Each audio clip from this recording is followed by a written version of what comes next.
भाग एक। प्रस्तावना। बंद कमरों की खामोश सिसकियां। नमस्ते दोस्तों, आत्म रहस्य आत्मा ज्ञान में आपका एक बार फिर स्वागत है। आज हम एक ऐसे विषय पर बात करने जा रहे हैं जो हमारे समाज का सबसे गहरा, सबसे दर्दनाक और सबसे अनकहा सच है। आज हम बात करेंगे उन करोड़ों महिलाओं की जो समाज के लिए तो एक आदर्श पत्नी, एक आदर्श माँ और एक आदर्श बहू हैं, लेकिन जब सूरज ढल जाता है और घर के दरवाजे बंद हो जाते हैं तो उनकी असलियत कुछ और ही होती है। क्या आपने कभी सोचा है कि एक बहुत ही शांत, सुशील और संस्कारी लड़की को एक ऐसा पति क्यों मिलता है जो उसकी कदर नहीं करता? क्यों कुछ स्त्रियां अपनी पूरी जिंदगी एक ऐसे रिश्ते को सींचने में बिता देती हैं जहां से उन्हें सिर्फ अपमान, ताने, कड़वाहट और कभी-कभी शारीरिक और मानसिक प्रताड़ना ही मिलती है? क्या यह सिर्फ एक संयोग है? क्या उस महिला की किस्मत ही खराब थी, या फिर विधाता ने उसके साथ कोई बहुत बड़ा अन्याय किया है? अक्सर हम कहते हैं कि जोड़ी तो ऊपर वाला बनाता है, लेकिन क्या ऊपर वाला इतना निर्दयी है कि वह जानबूझकर एक मासूम आत्मा को एक अत्याचारी के हवाले कर दे? गरुड़ पुराण और कर्मों का अकाट्य सिद्धांत कहता है, नहीं, विधाता अन्याय नहीं करता, वह केवल आपके ही लिखे हुए पन्नों को आपके सामने लाता है। आज का यह वीडियो उन सभी स्त्रियों के लिए है जो रात को चुपचाप रोती हैं और पूछती हैं, मेरे साथ ही ऐसा क्यों? आज आपको अपने उस क्यों का वो जवाब मिलेगा जो आपको झकझोर देगा। आज आप जानेंगे कि जिस व्यक्ति के साथ आप एक ही बिस्तर पर सो रही हैं, वह वास्तव में कौन है। क्या वह आपका कोई पुराना प्रेमी है, या पिछले जन्म का कोई ऐसा दुश्मन जो अपना हिसाब चुकता करने के लिए पति का वेश धारण करके आपके घर आया है? यह यात्रा लंबी है, रहस्यमयी है और थोड़ी कड़वी भी हो सकती है, लेकिन अगर आप आज इस सच को जान लेती हैं तो आप उस मानसिक जहर से मुक्त हो जाएंगी जिसे आप सालों से पी रही हैं। अगले 50 मिनट के लिए इस दुनिया के शोर को पीछे छोड़ दें और अपनी आत्मा की आवाज सुने। भाग 2, ऋणानुबंध व अदृश्य जंजीर। गरुड़ पुराण में एक बहुत ही अद्भुत शब्द का प्रयोग किया गया है, ऋणानुबंध, ऋणानुबंध। इसे समझना आपके जीवन की आधी पहेली को सुलझा देना है। एक, क्या है ऋणानुबंध? ऋण का अर्थ है कर्ज और अनुबंध का अर्थ है बंधन। हम सोचते हैं कि मृत्यु के बाद सब कुछ समाप्त हो जाता है, लेकिन गरुड़ पुराण कहता है कि जीवात्मा जब अपना पुराना शरीर छोड़ती है तो वह धन दौलत, कपड़े या जेवर साथ नहीं ले जाती, बल्कि वह अपने साथ एक अदृश्य पोटली लेकर आती है। इस पोटली में होते हैं अधूरे लेन देन, अधूरी भावनाएं और अधूरा प्रतिशोध। 2, प्रकृति का अटूट नियम। प्रकृति, नेचर का नियम बहुत सीधा है, हिसाब बराबर होना ही चाहिए। यदि आपने पिछले जन्म में किसी का हक मारा था, किसी का दिल दुखाया था या किसी की आत्मा को तड़पाया था, तो वह ऊर्जा ब्रह्मांड में नष्ट नहीं होती, वह एक कर्ज बन जाती है। और इस कर्ज को चुकाने के लिए प्रकृति उन दो आत्माओं एक को दोबारा एक ही समय पर एक ही स्थान पर जन्म देती है। 3, सबसे करीबी रिश्ता ही क्यों? सवाल उठता है कि हिसाब बराबर करने के लिए भगवान उन्हें पति पत्नी ही क्यों बनाते हैं? क्योंकि पति पत्नी का रिश्ता वह इकलौता रिश्ता है जहां दो लोग 24 घंटे एक दूसरे के संपर्क में रहते हैं। आप दोस्तों को छोड़ सकते हैं, आप शहर बदल सकते हैं, लेकिन विवाह के बंधन में बंधने के बाद आप उस आत्मा से बच नहीं सकते। हिसाब बराबर करने के लिए इससे अच्छी जगह और कोई नहीं हो सकती। 4, वेश बदलकर आया लेनदार।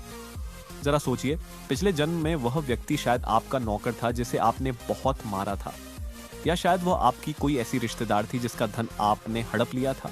इस जन्म में वह पति बनकर आया है। अब वह आपसे वही पैसा, वही सम्मान और वही चैन छीन रहा है जो आपने कभी उससे छीना था।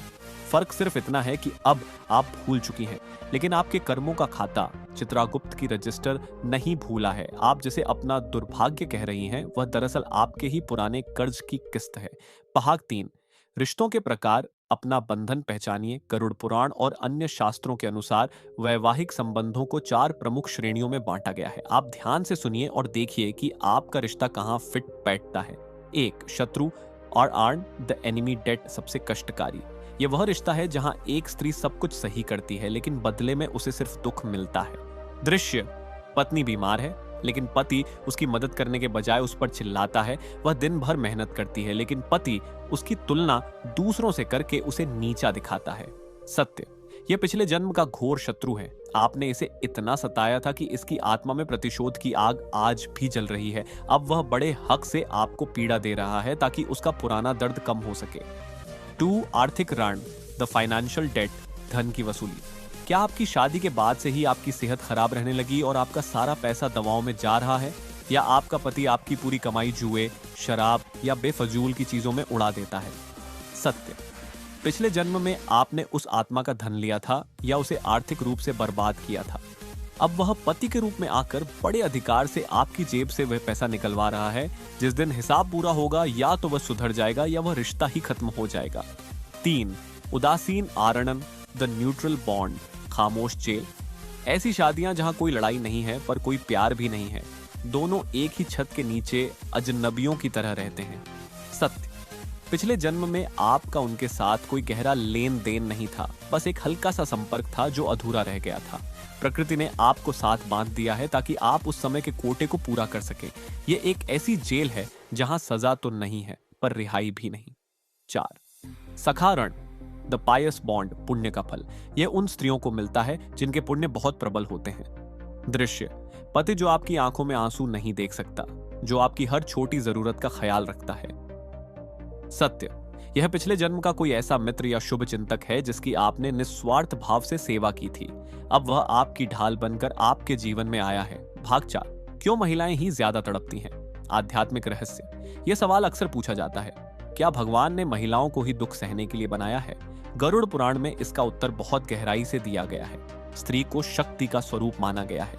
1. गृहस्थ जीवन की तपस्या। शास्त्र कहते हैं कि यदि कोई पुरुष मोक्ष चाहता है तो उसे अक्सर जंगल में जाकर तपस्या करनी पड़ती है, लेकिन एक स्त्री के लिए उसका घर ही उसकी तपस्या का स्थान है। गरुड़ पुराण कहता है कि गृहस्थ जीवन में रहते हुए विपरीत परिस्थितियों में भी अपना मानसिक संतुलन बनाए रखना किसी भी योगी की तपस्या से बड़ा है। 2. सहनशीलता और शुद्ध।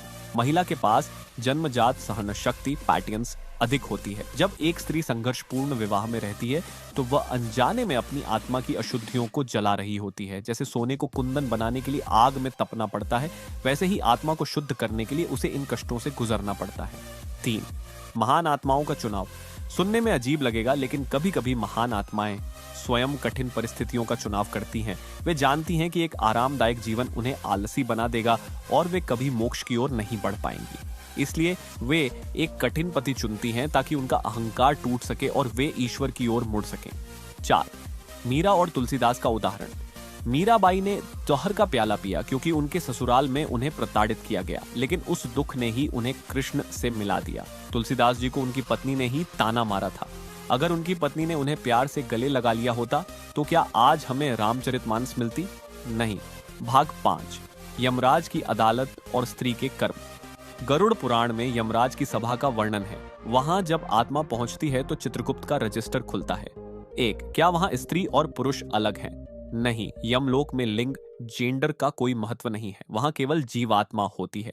चित्रगुप्त यह नहीं देखते कि आप एक पत्नी थी, वे यह देखते हैं कि आपने अपनी भूमिका रोल कैसे निभाई। 2. मूक दर्शक न बने। गरुड़ पुराण यह भी कहता है कि अन्याय सहना भी उतना ही बड़ा पाप है जितना अन्याय करना। यदि कोई स्त्री बिना कारण अत्याचार सहती रहती है और उसका विरोध नहीं करती तो वह भी अपने अगले जन्म के लिए एक नया आहरण तैयार कर रही होती है। 3. प्रतिशोध का चक्र। यदि इस जन्म में आप अपने पति से नफरत करती हैं और उसके लिए बुरा सोचती हैं तो याद रखिए, नफरत भी एक बंधन है। गरुड़ पुराण कहता है कि नफरत प्रेम से भी ज्यादा मजबूत जंजीर है। आप जिससे नफरत करती हैं उसे प्रकृति अगले जन्म में फिर आपके सामने खड़ा कर देगी। भाग 6, समाधान। इस चक्र को कैसे काटें? अब सबसे महत्वपूर्ण भाग, क्या हम इस नर्क से आजाद हो सकते हैं? गरुड़ पुराण कहता है हाँ, लेकिन यह रास्ता बाहर से नहीं, आपके अंदर से गुजरता है। 1. स्वीकार करें, एक्सेप्टेंस। जब तक आप ये मानती रहेंगी कि मेरा पति खराब है, तब तक आप पीड़ित विक्टिम रहेंगी। जिस दिन आप ये समझ लेंगी कि यह व्यक्ति मेरे ही पुराने कर्मों का हिसाब है, उस दिन आपकी शिकायत खत्म हो जाएगी। शिकायत ही वह गोंद है जो आपको उस व्यक्ति से चिपकाए रखती है। 2. क्षमा, मोक्ष की कैंची। बंधन काटने का एकमात्र तरीका है क्षमा, फॉरगिवनेस। विधि, रोज रात को सोने से पहले अपने पति की आत्मा को याद करें। मन ही मन कहें, हे जीवात्मा। जब आप भीतर से उसे मुक्त कर देंगी तो या तो वह व्यक्ति बदल जाएगा या प्रकृति स्वयं उसे आपके जीवन से हटा देगी। 3. अपनी ऊर्जा बदलें। आप आईने में अपने प्रतिबिंब को नहीं बदल सकती, आपको अपना असली चेहरा बदलना होगा। अपने भीतर भक्ति, शांति और स्वाभिमान पैदा करें। जब आपकी वाइब्रेशन बदलती है तो आपके आसपास के लोग भी बदलने लगते हैं। 4. गरुड़ पुराण का संदेश, मरने के बाद स्वर्ग जाने का इंतजार मत कीजिए। अपने मन को इतना शांत कर लीजिए कि यह नर्क जैसा घर भी आपके लिए पाठशाला बन जाए। हिसाब बराबर होते ही आप स्वतः मुक्त हो जाएं। भाग 7, उपसंहार, एक नई शुरुआत। एंकर की आवाज बहुत ही शांत और दिव्य हो जाती है। बैकग्राउंड में एक प्रेरक संगीत बजता है। दोस्तों, आज हमने उन रहस्यों को जाना है जिन्हें अक्सर पर्दे के पीछे रखा जाता है। आप जो आज आंसू बहा रही हैं, उन्हें व्यर्थ न जाने दें। गरुड़ पुराण कहता है कि हर दुख एक सबक है। आपका पति, चाहे वह जैसा भी हो, आपकी फिल्म का एक जरूरी हिस्सा है। उसके बिना आपकी आत्मा की कहानी अधूरी रहती। आज रात जब आप सोएं तो यह सोचकर सोएं कि आप एक कैदी नहीं हैं, आप एक सीखने वाली लर्नर हैं। आप यहाँ केवल घर बसाने नहीं आई, आप यहाँ अपनी आत्मा के पुराने कर्जों को साफ करके वापस अपने असली घर परमात्मा के पास जाने की तैयारी करने आई हैं। यदि इस वीडियो ने आपकी आंखों से मोह का पर्दा हटाया हो तो एक बार गहरी सांस लीजिए, खुद को माफ कीजिए और अपने उस साथी को भी माफ कीजिए जो अनजाने में अपना रोल निभा रहा है। कमेंट में लिखें, मैं अपने रिश्तों को स्वीकार करती हूं और शांति का मार्ग चुनती हूं। इस वीडियो को उन महिलाओं तक पहुंचाएं जो आज शायद हार मान चुकी हैं। क्या पता आपकी एक शेयरिंग किसी की आत्मा को शांति और दिशा दे दे। आध्यात्मिक रहस्यों की इस यात्रा में हमारे साथ बने रहने के लिए धन्यवाद। जागृत रहें, खुश रहें। शुभम भवतु।